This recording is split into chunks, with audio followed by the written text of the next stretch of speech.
আসসালামু আলাইকুম। প্রিয় সকল দিনী ভাই, সকলে ভালো আছেন? আলহামদুলিল্লাহ, আমিও ভালো আছি। এই পৃথিবীতে সবসময় মানুষের মাঝে দুটি বিষয় বেশি কাজ করে, তা হচ্ছে অর্থ সম্পদ। এটা একটা ব্যাপক সমস্যা।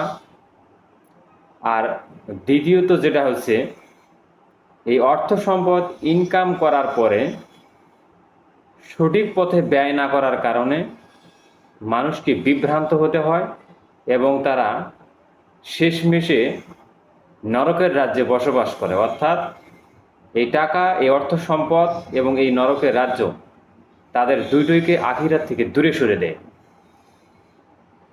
তো আমি মনে করি যে সেই সব লোকদের প্রতি আমার এতটুকু অনুরোধ, অবশ্যই যাদের অর্থ সম্পদ খুব ভালো মাপের আছে বা যারা উচ্চ পর্যায়ে আছেন, তারা আফগানিস্তানের যে মুজাহিদরা আছে, এই রকম মুজাহিদ শ্রেণীর লোক অথবা দিন ইসলামের স্বার্থে যারা কাজ করে তাদেরকে হেল্প করবেন, তাদেরকে সহযোগিতা করবেন। আজকের বিষয় সহিহ বুখারীর গ্রন্থ অধ্যায় নম্বর ৮৬।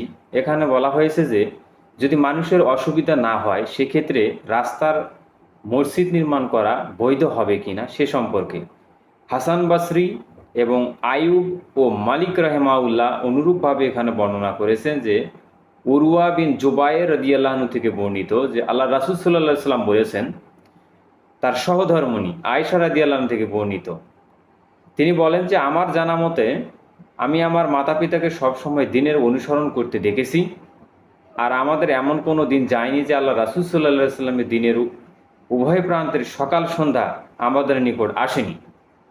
তার মানে সবসময় আল্লাহ রাসূল সাল্লাল্লাহু আলাইহি সাল্লাম তার কাছে আসতেন।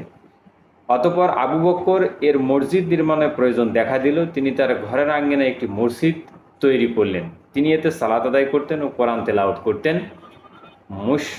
মুশরিকদের মহিলা এবং ছেলেরাও সেখানে দাঁড়াতো এবং এতে তারা বিস্মিত হয়ে তার দিকে তাকিয়ে থাকতো, বিস্মিত আকারে। আবু বকর ছিলেন একজন অধিক ক্রন্দনকারী ব্যক্তি এবং তিনি কোরআন পড়া শুরু করলে অশ্রু সংবরণ করতে পারতেন না। তারপর এই অবস্থায় নেতৃস্থানীয় মুশরিক কুরাইশদের নেতৃবৃন্দের শঙ্কিত করে তুলত। প্রিয় সকল দিনী ভাই, যদি আমার এই ভিডিওটার মধ্যে আপনাদের সামান্য কিছু দিন ইসলামের জ্ঞান পেয়ে থাকেন, তাহলে অবশ্যই দিন ইসলামের সাথে প্রতিটি ব্যক্তি, প্রতিটি মুসলিম দিনী ভাই এবং বোন বেশি বেশি শেয়ার করার চেষ্টা করবেন, যাতে করে এটা মানুষের কাছে পৌঁছায়। এক্ষেত্রে আমার যে উপকার হবে তা থেকে আপনাদের অনেক বেশি উপকার হবে, কারণ আমি এখানে দিনের বিষয়ে কথা বলেছি, অন্য কোনো বিষয়ে নয়। সকলকে আমার সালাম। আসসালামু আলাইকুম ওয়া রাহমাতুল্লাহ।